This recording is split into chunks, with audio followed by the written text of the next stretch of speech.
욥기 1장 13절부터 22절까지 말씀으로 위기의 가정을 구하라 제목으로 말씀을 나눕니다.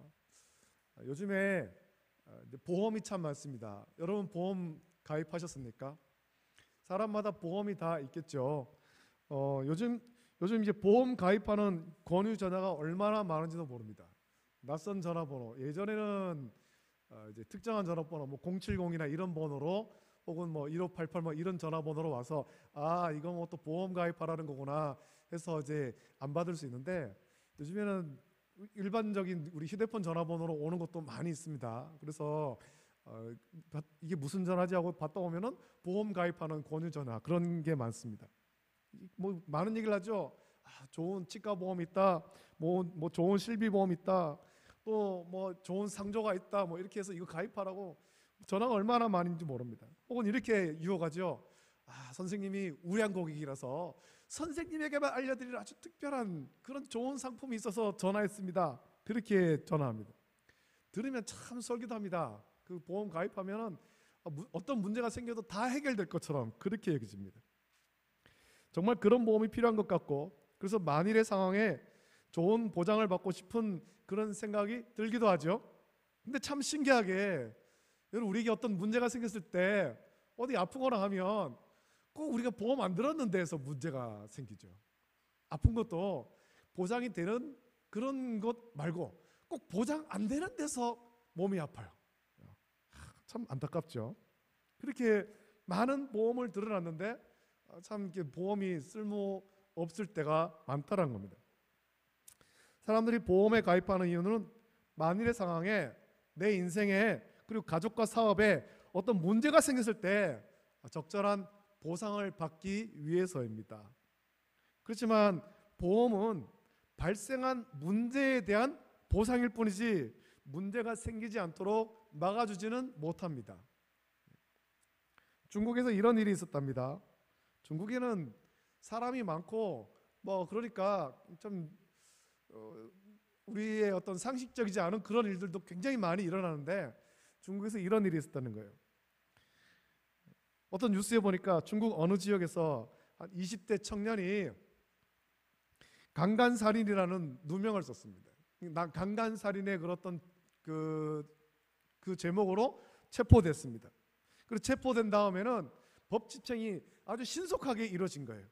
제대로 어떤 재판을 어떻게 했는지는 모르겠지만 법 집행이 신속하게 이루어졌습니다. 그리고 체포되고 재판받고 사형이 선고되기까지 한 달밖에는 시간이 걸리지 않은 거예요.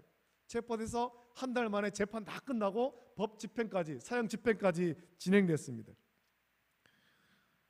이 일이 있고 난 다음에 수년 후에 진범이 잡힌 거예요. 진범이. 그동안 사형 집행이 된 청년의 아버지는 아들의 무죄를 밝히기 위해서 노력을 많이 했는데 그제서야 진범이 잡힌 거예요. 법 집행이 되기 전까지 이 아버지가 울며 불며 애원을 하고 그렇게 해도 들은 채 많지 하고 법 집행이 이루어져서 이 청년이 사형 집행이 됐는데, 집행되고 난 다음에 수년이 지나서 어떤 계기로 진범이 잡힌 거죠. 진범이 잡혔으니까 억울하게 죽은 청년에 대해서 국가가 보상해야 되는데 이거는 국가가 잘못한 일이야, 재판을 제대로 안 해서 그런 거야 하고 국가에서 제법 많은 보상금을 줬다라는 겁니다. 근데 그 아버지가 그 보상금 받고는 그렇게 말하는 거죠. 이게 무슨 소용이냐고. 아들은 벌써 죽었는데, 아들이 벌써 죽은 다음에 이 보상금 받아본들 뭐 하겠느냐라는 그렇게 하소연하는 뉴스를 본 적이 있습니다. 사랑하는 아들이 강간살인범이라는 누명을 쓰고 사형이 되었을 때 이 아버지의 상실감이 얼마나 컸겠습니까? 아들의 무죄가 밝혀지고 보상금으로 많은 돈을 받았지만 그 돈이 무슨 소용있겠냐는 거죠. 그 돈을 받는다고 죽은 아들이 다시 살아 돌아오지는 않지 않습니까?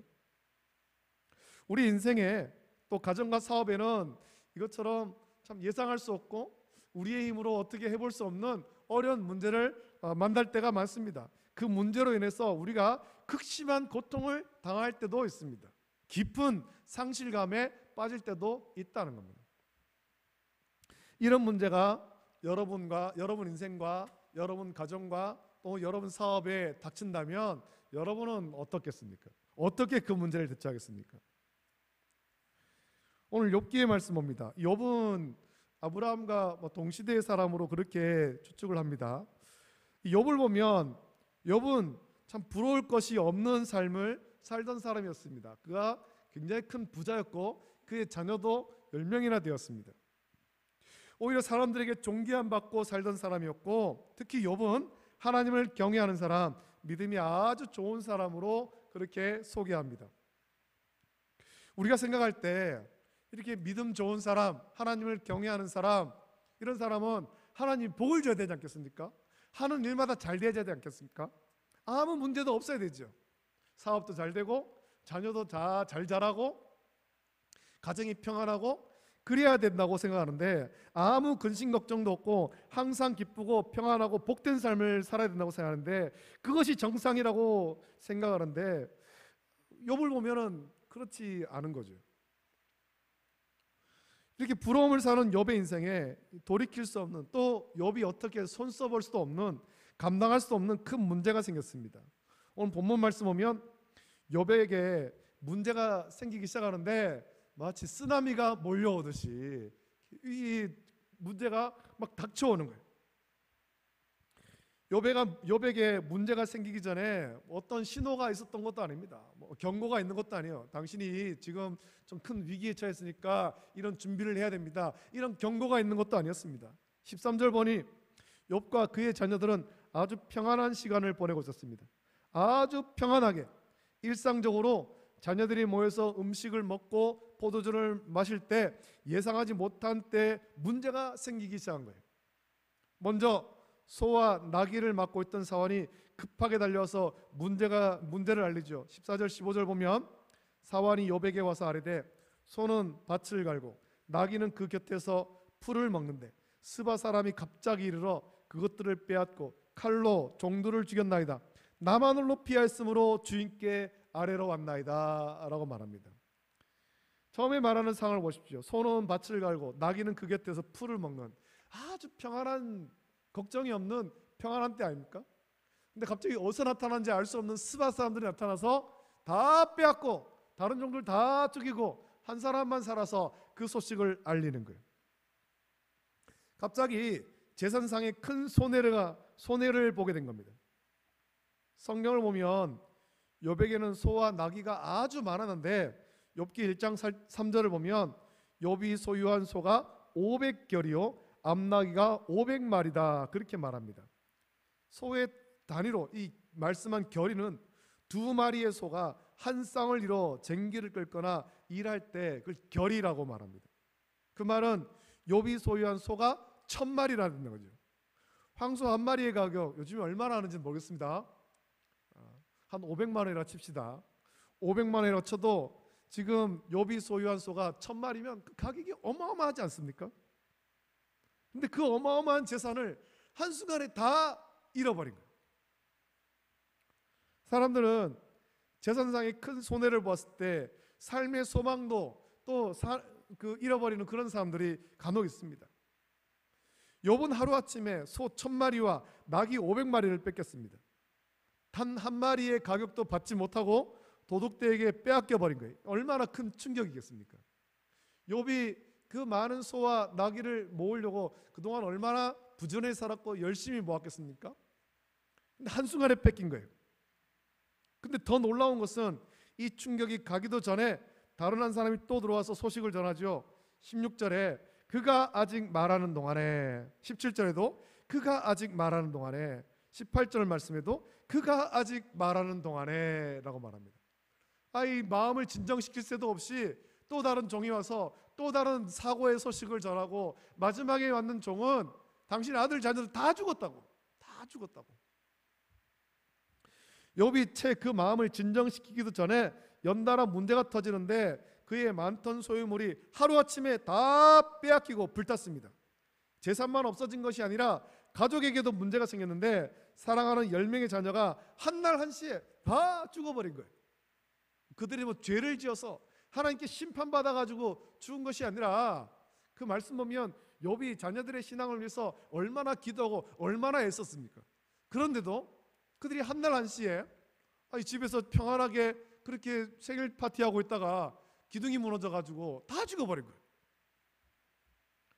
이렇게 갑자기 문제가 터져버리자 욥은 문제의 원인을 생각할 겨를도 없는 거예요. 정신을 차릴 수가 없잖아요.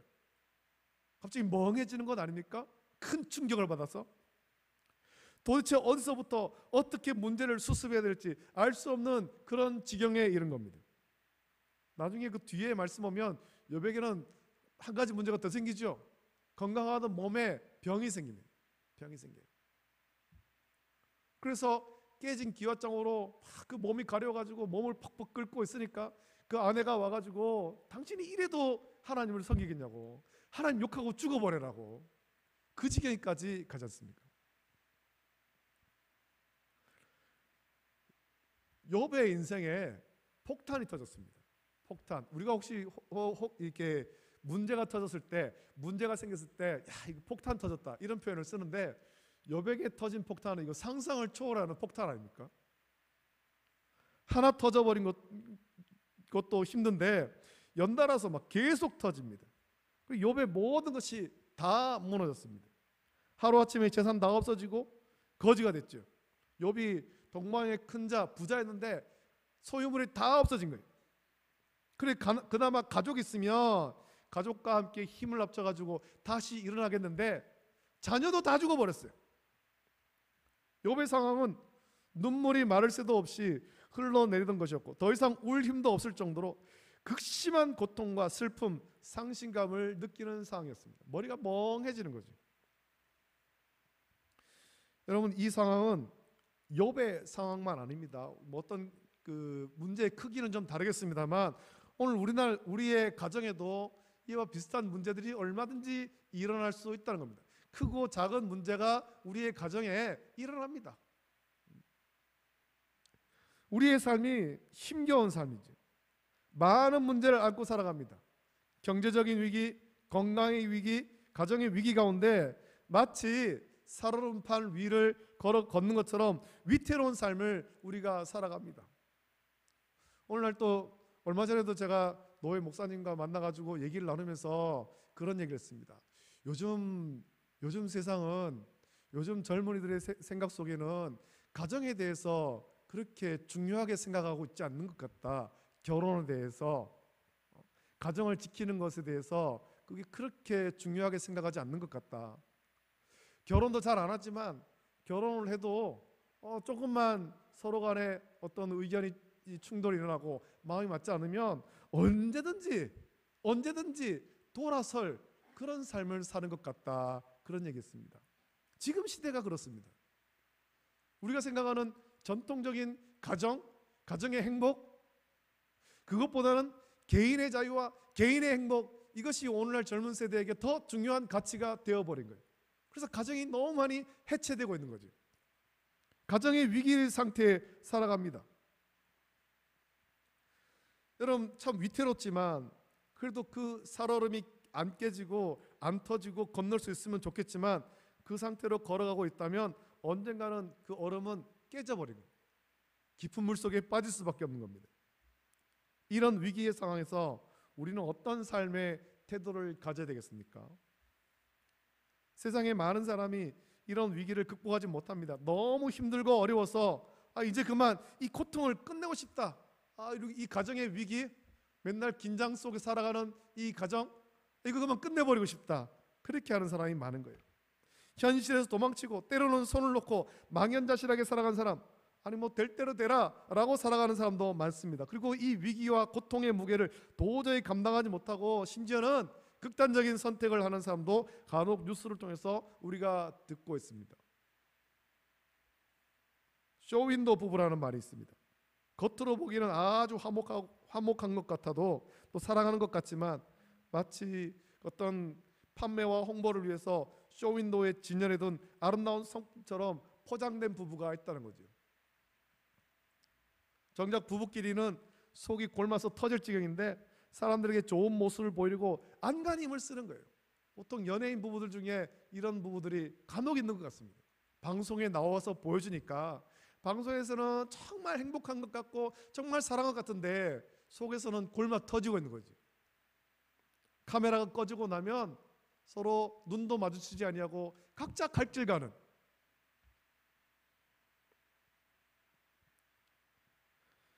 그것은 그들의 문제를 진정으로 해결하는 것이 아니죠. 쇼윈도 가정은 온전한 가정이 아닙니다. 욥이 쇼윈도 가정처럼 살 수도 있었습니다. 문제가 막 터졌습니다. 정신 차릴 새도 없이 문제가 터졌지만 이거 아무렇지도 않은 척, 슬프지 않은 척, 상실감이 없는 척 그렇게 살 수 있다라는 거예요. 만일 욥이 그렇게 쇼윈도처럼 산다면 그것도 그의 신앙도 쇼윈도라는 뜻이죠. 가짜라는 겁니다. 가짜. 욥에게 발생한 문제의 원인은 무엇입니까? 이게 욥의 죄 때문이 아니잖아요. 놀랍게도 그것은 하나님이 욥을 자랑해서 사탄이 시기했고, 그래서 하나님이 사탄에게 욥을 자랑하기 위해서 욥 시험하는 것을 사탄에게 허락한 거예요. 네가 한번 해봐라. 네가 한번 욥을 한번 건드려봐라 라고 허락했습니다. 그 결과 욥이 가진 모든 것이 하루아침에 다 없어져 버린 거죠. 이게 무슨 말 같지도 않은 상황이었습니까? 하나님 잘 섬기면 복을 받아야 될 텐데 하나님께서 욥을 자랑할 정도로, 사탄에게 욥을 자랑할 정도로 욥이 하나님을 경외하는데 왜 하나님께서 사탄에게 욥을 시험하는 것을 허락하셔서 이런 고난이 욥에게 닥쳤다는 것을 우리가 어떻게 이해할 수 있겠냐는 거죠. 오해하면 이렇죠. 우리가 믿음이 너무 좋으면 하나님이 사탄이 우리를 시험하도록 우리 가정을 치도록 허락할 수도 있겠구나. 적당히 믿어야 되겠다 생각할 수도 있지 않겠습니까? 사람들이 흔히 하는 말 중에 그 사람의 됨됨이는 밑바닥까지 내려가 봐야 알 수 있다 그렇게 말합니다. 마찬가지로 우리의 신앙이 온전한 신앙인지는 밑바닥까지 내려가 봐야 되는 거예요. 평안할 때, 모든 것이 형통할 때 우리 믿음이 얼마나 좋은지 알 수 없습니다. 믿음이 좋은 것처럼 보이지만 진짜 어려움이 닥쳤을 때, 환난과 핍박과 고난과 역경이 닥쳤을 때 그때 가봐야 우리의 믿음이 어떤지 확인할 수 있는 거예요. 환난과 핍박이 있어도, 심지어 생명을 빼앗기는 상황에서도 주를 향해서 믿음을 지킬 수 있겠느냐라는 거죠. 우스갯소리로 이 얘기 있지 않습니까?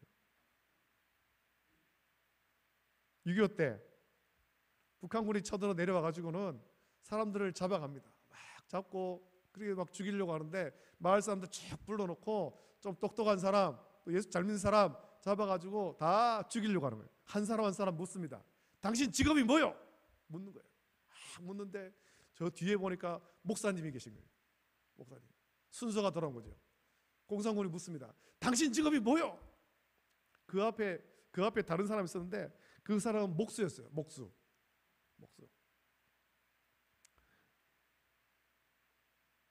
이 얘기가 그게 아닌데.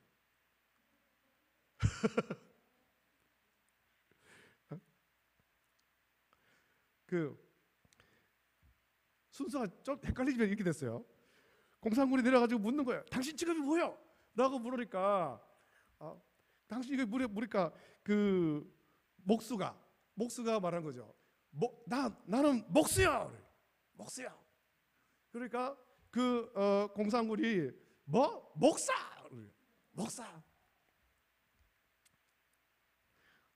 얘기가 잘못됐어요. 하여튼 목수는 살아나요. 목수는 살아나는데 목사님이 그 얘기를 듣고는 저러니까 사는구나. 목수라고 하니까 사는구나. 그래서 목사님이 차례가 돼가지고 당신 직업이 뭐야? 그러니까 나는 목수야. 그러니까 공산군이 듣고는 기가 어두웠는지 목사. 그리고 목사님을 처형했다. 그런 얘기가 있었습니다. 밑바닥까지 내려가 봐야 됩니다. 밑바닥까지. 목사라고 해가지고 신앙이 항상 좋은 것도 아니에요. 밑바닥까지 내려가 봐야 우리의 믿음이 상태가 어떤지를 확인할 수가 있는 겁니다. 우리가 주만이 나의 전부라고 찬송도 부르지만 정말 그렇게 생각합니까? 여러분 살면서 예수님이 우리의 전부입니까? 매일매일 삶 속에 그걸 고백하면서 살고 있습니까? 정말 밑바닥까지 내려가 봐야 우리 믿음이 어떤지 이 믿음의 실체가 확인되는 거예요. 확인되는 거. 주일날 교회 오면은 다 믿음이 좋아 보입니다. 제가 여기서 딱 보면은 우리 성도들 얼굴이 얼마나 은혜롭고 얼마나 거룩하게 보이는지 몰라요. 밖에 나가서 이제 세상에 나갔을 때 우리의 표정이 어떤지를 봐야 되는 거죠. 밖에 나갔을 때 위기 가운데 우리의 믿음이 온전한 믿음인지 그렇지 않은지 쇼윈도 믿음인지 그제서야 확인할 수 있다는 겁니다. 욥을 보십시오. 쓰나미처럼 감당할 수 없는 문제가 막 연달아 터졌습니다. 모든 것 다 잃어버렸습니다. 심지어 욥은 그 가정도 깨져버리죠. 남부를 것이 없고 모든 사람에게 존경받던 사람이 하루아침에 불쌍한 사람, 아무것도 가진 것이 없는 사람이 되었습니다. 이 상황에 욥이 뭐라고 합니까? 어떻게 이 위기를 대하고 있습니까? 20절 22절 보면 욥이 일어나 겉옷을 찢고 머리털을 밀고 땅에 엎드려 예배하며 이르되 내가 모태에서 알몸으로 나와싸운즉 또한 알몸이 그리로 돌아가올지라.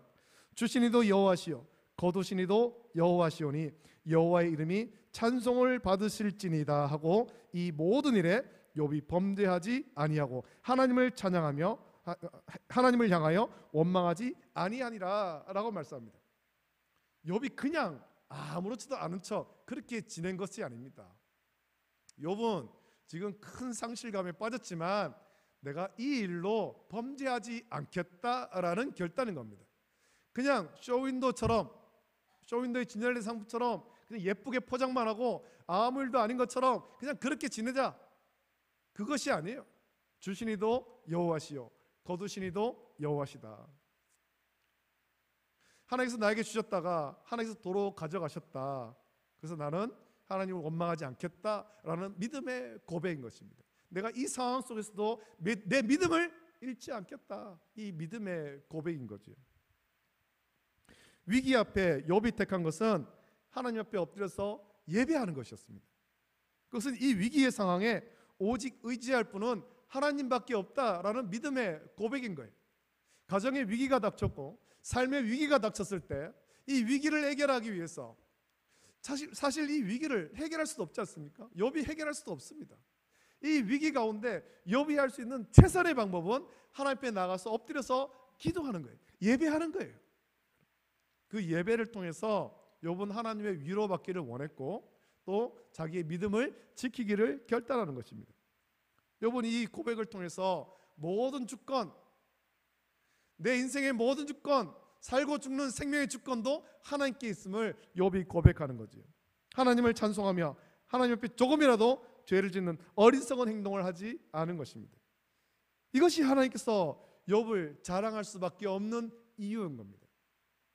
어떠한 상황 가운데서도 하나님을 향한 믿음을 굳게 지키는 사람, 그가 가진 모든 것 다 잃어버리고 가정의 위기가 닥쳐도 하나님을 향한 믿음을 굳게 지키는 것을 하나님이 이미 알고 계시기 때문에 욥을 자랑할 수밖에 없는 거예요. 그래서 욥을 한번 시험해 보라는 거죠. 하나님께서 욥을 자랑하신 것은 욥의 믿음이 그의 소유에 많기 때문인 것처럼 보이는 쇼윈도가 아님을 알고 계신 것이고, 그래서 욥이 위기 상황에서 그 믿음이 더 빛날 것을 아신 거예요. 여러분, 우리는 욥과 같이 할 수 있습니까? 우리 가정에 크고 작은 어떤 문제가 생길 때 욥처럼 할 수 있습니까? 가정의 위기 가운데 흔들리고 사업이 흔들리고 직장이 흔들립니다.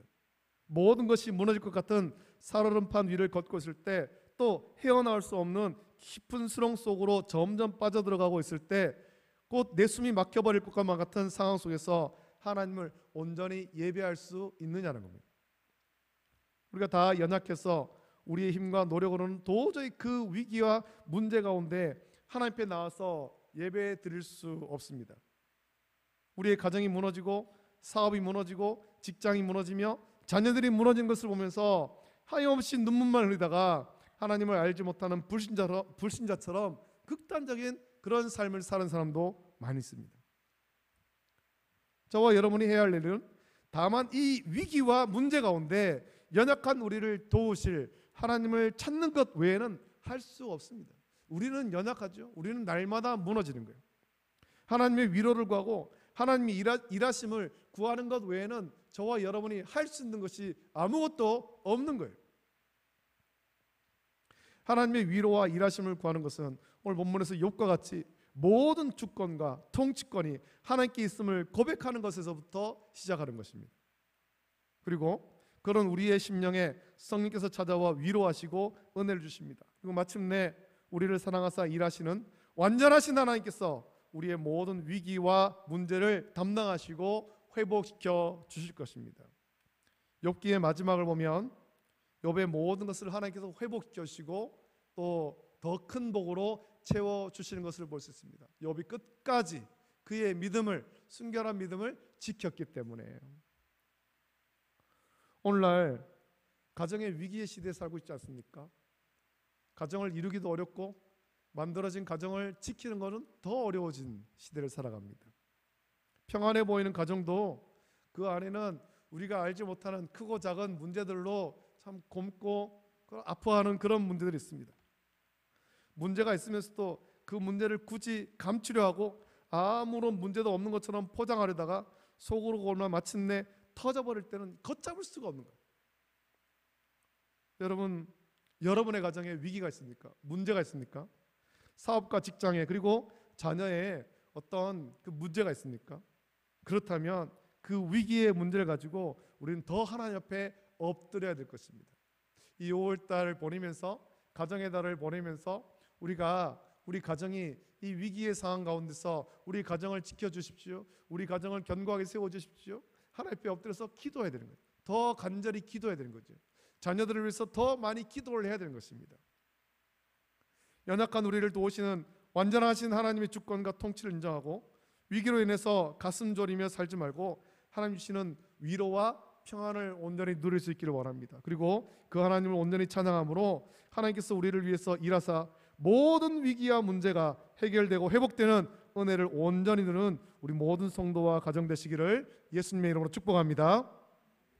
함께 이 찬양 같이 부르고 우리 가정을 위해서, 자녀를 위해서 우리 같이 합심해서 함께 기도하고 예배를 마칩니다. 주는 완전합니다. 우리 같이 기도하겠습니다. 우리는 연약하고 우리는 날마다 넘어지고 날마다 깨어지고, 그렇지만 우리 하나님은 완전하신 하나님, 우리를 이렇게 세우실 하나님, 우리 가정을 회복시키실 하나님, 그 하나님을 기대하면서 이 찬양 같이 부르고 기도하겠습니다.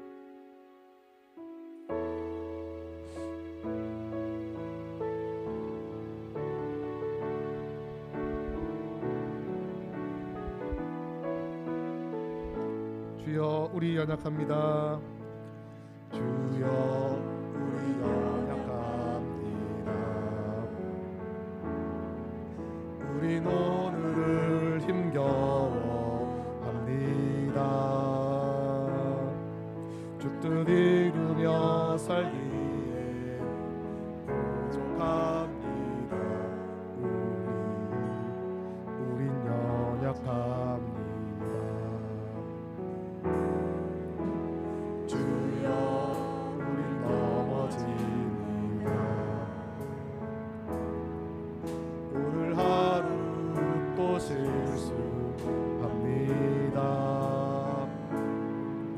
주의 긍휼을 구하는 죄인입니다. 우리 주만 바라보 한없는 주님의 은혜, 한없는 주님의 은혜, 온 세상 위에 넘칩니다.